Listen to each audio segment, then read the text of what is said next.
Hey guys, what's going on? So I am here checking out a really fun electric bike. It's buttery smooth. It is the Pedego Conveyor. I got this one in red from Salt Lake City, Pedego. I actually got a shirt too, kind of a neat logo for Salt Lake.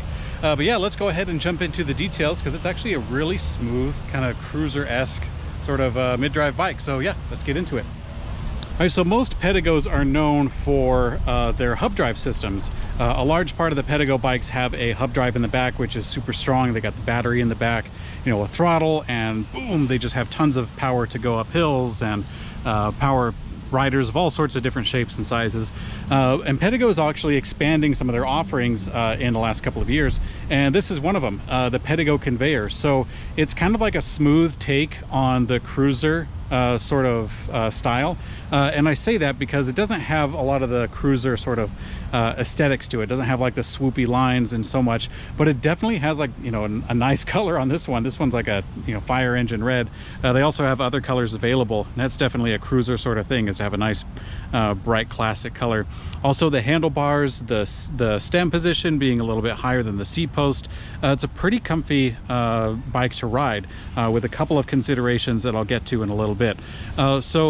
But it's also powered by a different system. Instead of the hub drive with the throttle, this one is powered by one of the smoothest mid-drive systems on the market today. This is the Brose S motor. Also got the battery weight in the middle, so it's a pretty maneuverable bike. It feels super comfortable underneath you as you're steering and as you're pedaling.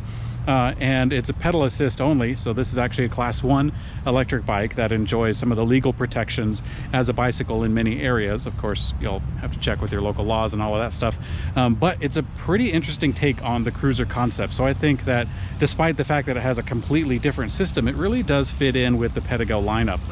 So let's go ahead and get the electrical components talked about, and then we'll jump into the mechanical components last, and then we'll jump on and go. All the magic is here in the middle of the bike. This is the Brose S motor. So that's built right here into the frame, which is all custom made around that. The Brose motor is actually very, very smooth and very, very quiet. And a big part of how they attain that, or perhaps the only way, is through an internal belt system. So within the motor itself, there is a belt that is between the different gears within the motor. I don't know a whole lot about the motor internals, but that system is what helps keep it really quiet and also really smooth. And that's true for electric bikes using the Brose system that have a chain. And in this case, we have a Brose powered electric bike that is also using an external belt instead of a chain to power the drive system, like the mechanical system. So this is double smooth. You have a belt drive inside of the motor, and you have a belt drive on the outside, and hence the name conveyor for the dual belts. It's kind of cute. But the motor system is pretty nice, and it's also pretty powerful. It puts out 90 Newton meters of torque from that motor system. It's rated as a 250 watt system, but that wattage measurement doesn't exactly equate into performance under your feet. And in this case, it's right up there with the other systems that you see that label it as 500 watt or 350 or perhaps even a little bit more. So that system is kind of the center of it all, but also powered by the 36 volt 13 amp hour battery, which is mounted here underneath the down tube. So that kind of comes out from the bottom. I don't have a key with me to unlatch it, but that key is what gets the battery out of there. And also it keeps the weight in the middle of the bike. So that's the motor and the battery. The display is pretty streamlined, I call it that. So this display is actually called a Marquardt display, and it kind of has this, let's see if I can get in the shade a little bit so you can kind of see the readout. It tells you quite a bit in a small little package. You have your power level with a little rocket ship picture, your battery level, of course, with the battery, shows you your speed, and the light indicator. And kind of a cool feature about this is pedal assist, of course, is controlled with up or down. That's pretty simple. The power button either turns the bicycle on or off, and of course the light button. So you have big tactile buttons for everything that you're going to do. If you want to get into the settings, you actually have like this little itty bitty joystick that can go up and down and left and right. Really all you do is just press left or right, because up or down doesn't do anything from the main menu. If you press left or right, that will cycle through a few different pages. One that actually reads your human power, which is pretty cool if you want to start counting how much wattage you're putting into the ride. You can go to a different page for what's called residual range. I think that's a range estimate. I'm not entirely sure. But it also has a range estimate for tour distance and total distance. I believe that's the total odometer on there. And also a settings page on the very last one where you can change the light, the language, the mount position, or if you want to do the imperial measurements for miles, or if you want to do kilometers. So that's the display. It's all packed in there pretty tight. You know, you got a lot of space if you wanted to mount extra accessories up in here. And this display is pretty small, so it kind of gives you the basics of it and a little bit more if you want to put on your reading glasses to get into there. But the display is also mounted in a position with a fairly long grip there, so you can actually get to all the buttons, so it's not too tough to get into. So that's the electric system with one small caveat, and that is the lights. So this bike does have a pair of lights, both a headlight and a rear light that is controlled up front. So let's go ahead and go back to the main page. And right now you see that little light indicator is on. That will turn on both the headlight and also the tail light that's on the end of the fender that is routed into the main battery pack in the center of the bike. And that's actually really cool because with that you don't have to change batteries or anything. You know, that's kind of a pet peeve of mine. It's also mounted onto the bike pretty secure, so that's definitely a good part about it. One thing I did want to mention about the electric system on the brief ride that I've had so far on this particular bike is that a lot of times I just crank it all the way up to full assist because this bike is so smooth. Now it does have 4 levels of pedal assist, so you can kind of get a little bit or a lot out of it. But in my case, the bicycle rides so smooth from the get-go that it's rather intuitive. You know, you press a little bit and you get a little bit of help from it. If you press a lot, you get a lot more help from it. And as a result, I like to just leave it in full blast so that the bicycle will give me that if I ask for it, and if I don't, then it won't. So yeah, but that's how I ride. You know, you might actually want to do something a little bit different, but because it's so smooth, it's not intimidating. I never feel like the bike is going to take off without me. You know, it doesn't have that kind of aspect to it. It's a much more smooth kind of ride. So let's jump into the mechanical system. We'll start with the belt. So I did mention the belt right here. This belt is rather unique for the bicycle because it actually requires a different frame. So this is an aluminum frame, and the frame actually has these points right here where the frame can be taken apart if the belt comes across any kind of damage. Now, one thing to know about this belt is this is pretty high quality. This is from a company called Gates, and this is their carbon drive belt system. So this is pretty darn durable. They say, I don't know the exact length, but this will last much longer than a chain. And a chain will last for, gosh, I don't know, 1,000 miles, 4,000 miles, anywhere around there. And this will last longer than that. They're far more reliable in that sense. They're much more smooth. They're by and large a superior system, especially for a bicycle like this that's not going to do anything serious for like bouncing around off-road or something. Now Gates is improving their offerings, and they're doing more off-road stuff in the near future if they haven't already. But in this case, in a fairly low-end application or low-demand application like a cruiser bike, it's so perfect. It does really well. That comes into the Shimano Alpine. So this is an internal set of gears you have in the rear hub. So this is a part of the belt system because of course the belt can't expand for a set of regular gears and derailleurs. It has to utilize this internal system, which is great. It's specifically made for it. They have a mating tooth count in the back here for the going into the belt up into the front as well. So while we're back here, let's kind of talk about the wheels a little bit. These are a double-walled aluminum wheel with 32 holes in them, so not quite as many spokes, with a 13-gauge spoke, by the way.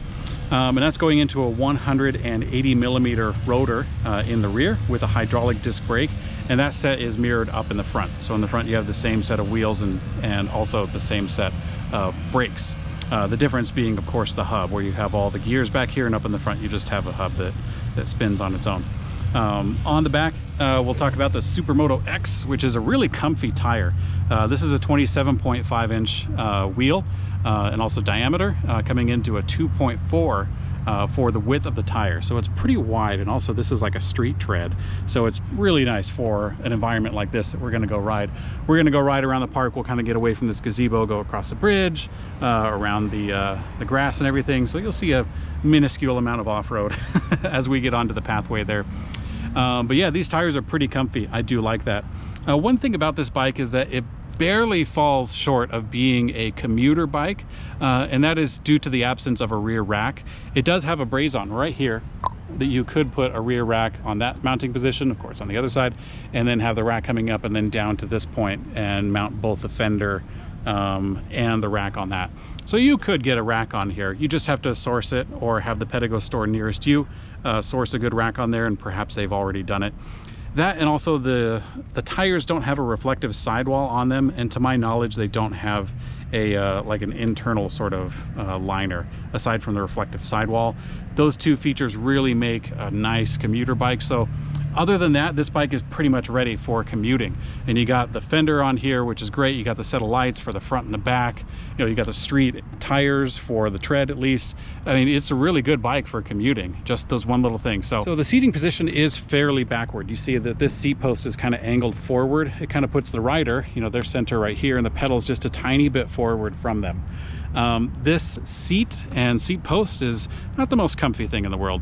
This is a rigid seat post. It's a 30.9 diameter, and this seat is fairly thin. Not the most comfortable seat I've sat on, but they are fairly universal. You know, the Pedego store that you get this from, they have super comfy seats that they could put on here if you wanted to do an added accessory for that. So yeah, be aware of that. That is the stock seat, but if you wanted to customize it, which I would recommend, a new seat would go a long way towards helping you utilize the bike for the longer distances that it is perfectly capable of delivering.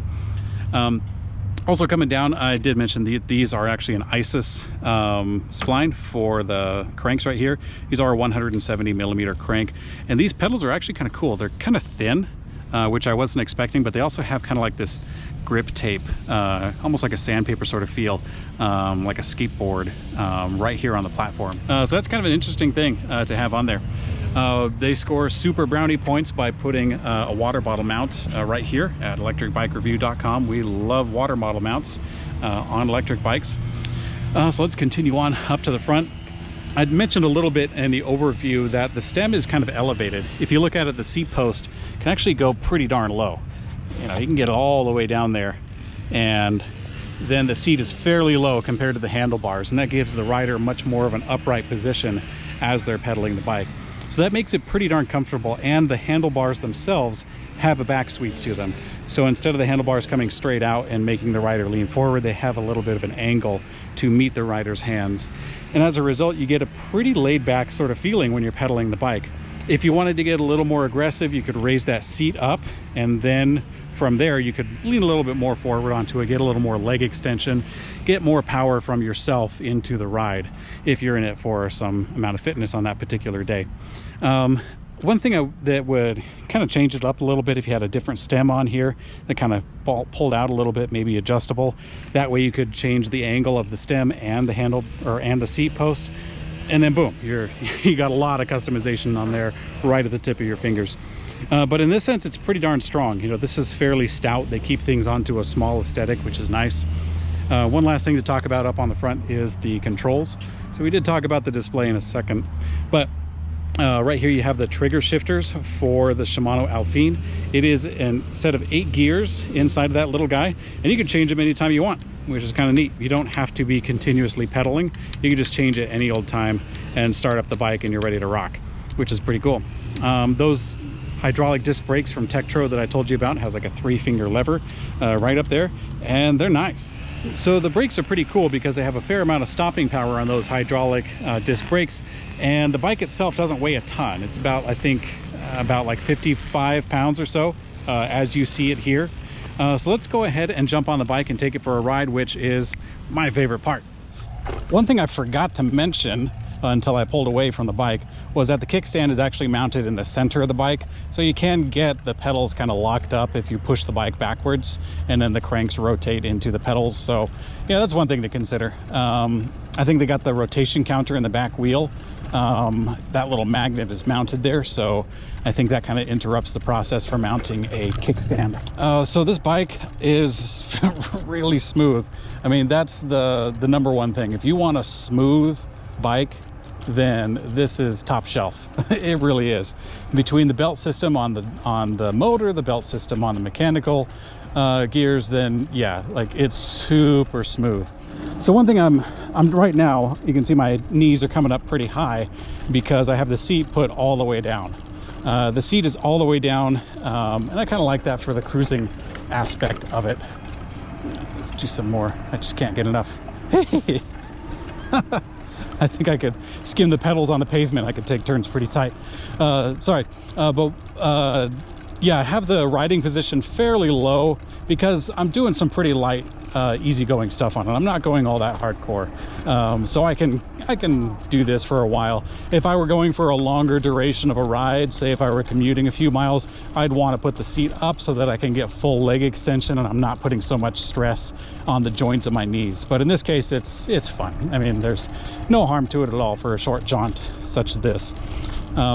But I want to talk about shifting because that's actually an important part of this. And that's that a lot of the Pedego bikes utilize a throttle, which is great because you can just goose that throttle and you don't have to worry about shifting gears hardly at all if you don't want to. But in this bike, you got to be comfortable shifting gears. Let's go a little bit. Let's go into the parking lot area. You got to be comfortable shifting gears because this system, number one, it doesn't have a throttle. But also number two, it's utilizing that that belt and the Shimano Alpine. And with that, they don't want you changing too many gears at once. They don't want you going click, click, click, click, click, click, and going all the way through the range of gears. They want you going one at a time. So if you watch me, you know, let's say that I'm gonna come up to a stop here. If I'm gonna come up to the stop at the end of the parking lot, I need to start shifting down now to approach that, because that way, there we go. I had a lot more space than I needed. But that way, when I'm here, arf. So that way you kind of get a good runway for yourself to change gears. That's if you want to do it on the move. If you just want to sit at a dead stop and change gears, you can do that. So by the time you get to a stoplight, you can just sit there, change into the small gear for startup before the light turns green, and then boom, ready to go in the lowest gear right from the startup.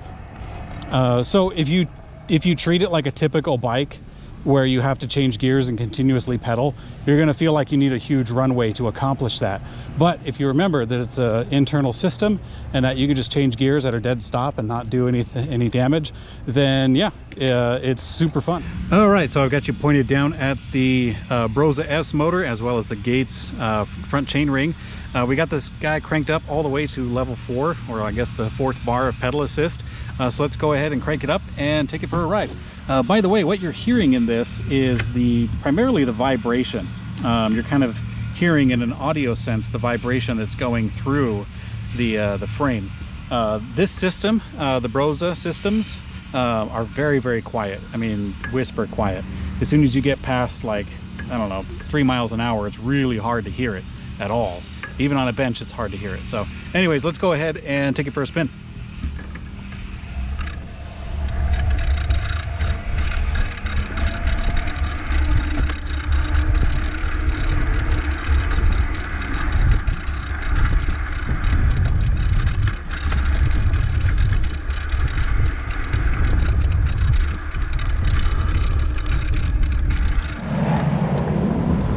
All right, that was fun. So at some point you saw me come to a stop because a car was coming my way. While I was there, I actually switched gears a couple of times, which is, you know, a little bit out of the ordinary for me to switch gears without moving. So fun stuff. Okay guys, thanks for checking out the review of the Pedego Conveyor with me. It's been a very smooth ride. I like it a lot. So yeah, if you want to check out the full review for this bike, including all the specifications and the measurements, go to ElectricBikeReview.com. While you're there, you can actually compare this to other Pedego bikes if you like, or a bunch of other electric bikes that we've covered in the past. So thanks for watching, guys. Ride safe.